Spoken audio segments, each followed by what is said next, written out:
चलिए तो हम आगे चलते हैं। तो electrolytic conductance and molar conductivity का रिलेशन हम देख चुके थे कि कंडक्टिविटी, मोलार कंडक्टिविटी हम कैसे फाइंड करेंगे। अब हम आगे बढ़ रहे हैं। नेक्स्ट इज मेजरमेंट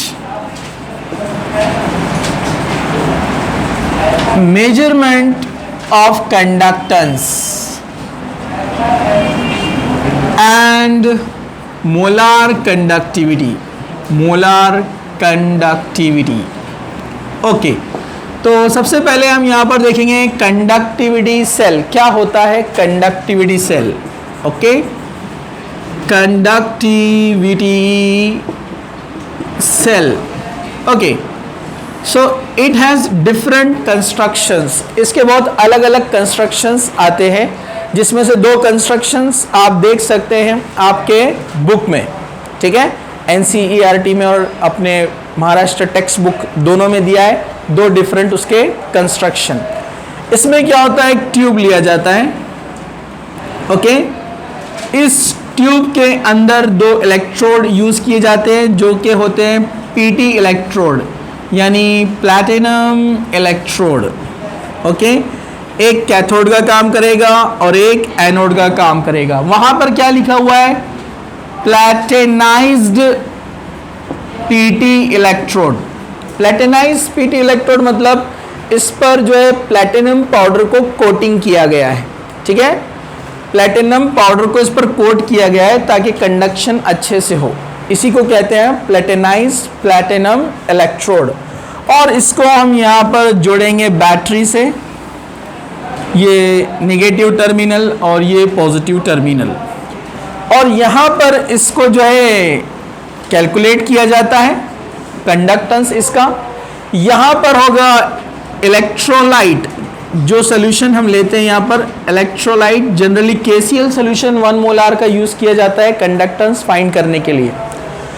यहाँ का डिस्टेंस निकाला जाएगा जिसको हम क्या बोलते हैं, लेंथ। एक्चुअली ये कंडक्टेंस आता है रेसिप्रोकल ऑफ रेजिस्टेंस। हम रेजिस्टेंस कैसे निकालते हैं, resistance is directly proportional to length upon area. Length upon area से आता है रेजिस्टेंस, जिसको हम ऐसे भी रिप्रेजेंट करते हैं, R is equal to resistivity L/A। समझा आपको? बस इसी का रेसिप्रोकल कौन है रेजिस्टेंस का, यस, कंडक्टेंस। इससे आप कंडक्टेंस फाइंड कर सकते हैं, ओके। ये कंडक्टेंस निकाला जाता है इससे, मतलब ये इक्वेशन अपनी क्या हो जाती है, अगर आपने कंडक्टेंस लिया तो G is equal to kappa A/L। इसके इनवर्स उल्टा होता है ना, तो कप्पा A/L। और इसी को जो है यहाँ पर हम जो है एक और रिलेशन हमने देखा था L/A। L/A यानी क्या होता है, यस, L/A मतलब कौन होता है, G स्टार। क्या होता है, G स्टार, यानी जिसको हम क्या कहते हैं, यस, इसको बोलते हैं हम सेल कांस्टेंट। सेल कांस्टेंट या कंडक्टेंस, इसकी हेल्प से हम यहाँ पर रेजिस्टेंस भी निकाल सकते हैं, ओके। अब हम यहाँ पर आगे बढ़ते हैं। G को अगर हमने इन्वर्स किया तो क्या होगा, 1/R। तो हम ऐसे लिख सकते हैं यहाँ पर G is equal to 1/R, ठीक है।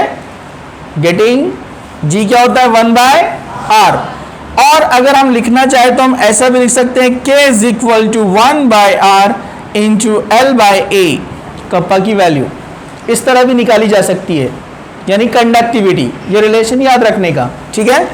दूसरा 1/R बोले तो क्या होता है, G, और L/A क्या होता है, G स्टार, मतलब सेल कांस्टेंट। तो हम यहां पर ले सकते हैं इसकी जगह पर G इंटू G स्टार, जिससे हम क्या निकाल सकते हैं, कंडक्टिविटी।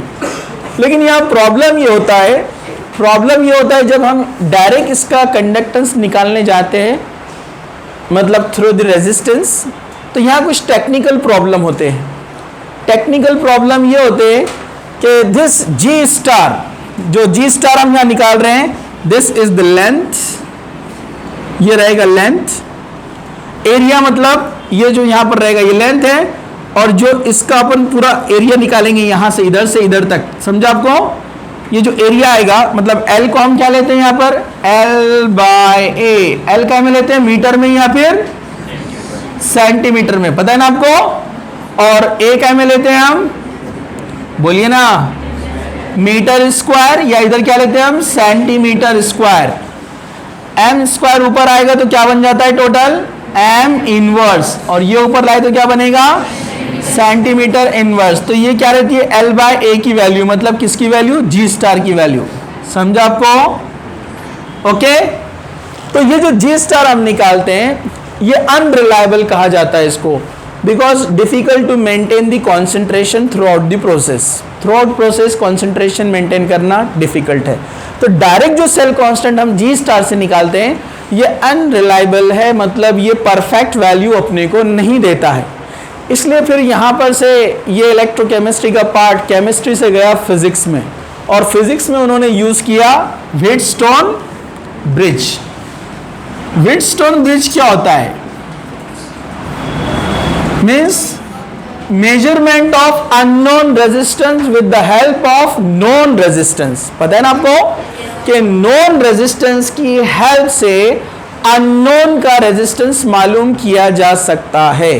ठीक है, ये बहुत एक अच्छा एक्सपेरिमेंट है, फंडामेंटल है, बेसिक है, जो बहुत सारे इलेक्ट्रोकेमिस्ट्री के प्रॉब्लम्स को सॉल्व कर देता है। ठीक है, इसमें सीरीज ऑफ रेजिस्टेंस को एक साथ जोड़ा जाता है, जैसा मिनिमम 4 वाला होता है यहाँ पर। कैसे, जैसे ये एक, इसको आर्म भी कहते हैं, आर्म हाथ, 4 आर्म डायग्राम कहते हैं इसको। 4 आर्म मतलब 4 हाथ, 4 हाथ नहीं रहते किसको भी, समझेगी आपको, इसको बोला जाता है लेकिन ऐसा, मतलब ये रहेगा यहाँ पर रेजिस्टेंस 1 R1, रेजिस्टेंस इधर एक आएगा, इधर लेते हैं R2, ये R1 है, ये कौन है R2 रेजिस्टेंस, ये R3 रेजिस्टेंस, ओके, और ये R4 रेजिस्टेंस, ओके। और इसको यहां पर जोड़ा जाता है हेडफोन। क्या जोड़ेंगे यहां पर, हेडफोन। ये क्यों बताता हूं मैं आपको, ठीक है। हेडफोन जोड़ा गया है गैल्वेनोमीटर की जगह पे, ठीक है। फिर ये जो पॉइंट है इसको जोड़ दिया है एसी करंट से। यहां बैटरी आएंगी, बैटरी का निगेटिव पॉजिटिव जो भी टर्मिनल रहेगा, और यहां पर ये कौन है, एसी, अल्टरनेट करंट यूज किया है यहां पर। ओके, तो 2 पॉइंट है। डायरेक्ट करंट क्यों यूज नहीं किया है, क्योंकि जो एक रेजिस्टेंस है R3 की जगह पर, वो अपने को लेना है इसकी जगह पर कंडक्टिविटी सेल। ये कंडक्टिविटी सेल को उसकी जगह पर रखना है। क्यों, क्योंकि इसको अभी हम मान रहे हैं कि ये अननोन रेजिस्टेंस वाला एक सेल है। समझा आपको, ये एक अननोन रेजिस्टेंस वाला सेल है। तो हम इसको जब रखेंगे यहां पर, तो फिजिक्स के इस हेल्प से ये नोन रेजिस्टेंस जो 3 है, इसकी हेल्प से अपने को चौथे का नॉलेज आएगा, चौथे के बारे में पता चलेगा। जब उसका रेजिस्टेंस अपने को एग्जैक्ट पता चल जाएगा इसके हेल्प से, तो हम उसका कंडक्टेंस भी निकाल सकते हैं। समझा आपको। तो व्हिटस्टोन ब्रिज में क्या किया है, इसके टर्मिनल को जोड़ दिया है किससे, कंडक्टिविटी सेल से इसको जोड़ दिया है।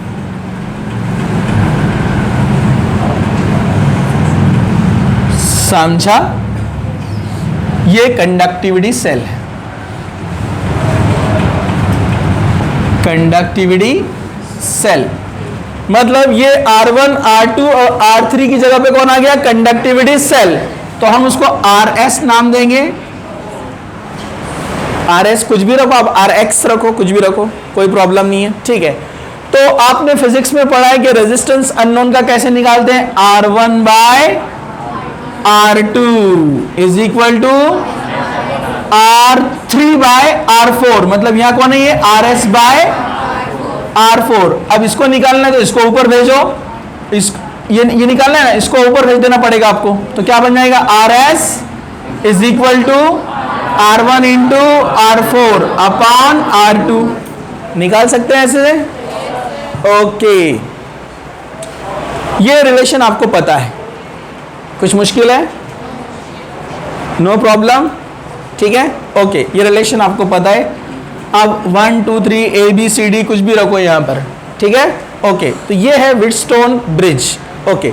तो सबसे पहला पॉइंट, हमने यह डायरेक्ट करंट क्यों नहीं लिया, अल्टरनेट करंट क्यों लिया हमने यहां पर? तो डायरेक्ट करंट यहां पर इसलिए नहीं लिया है कि डायरेक्ट करंट कॉज इलेक्ट्रोलिसिस और chemical change in the solution. यहां KCl सॉल्यूशन जो लिया है K+Cl-।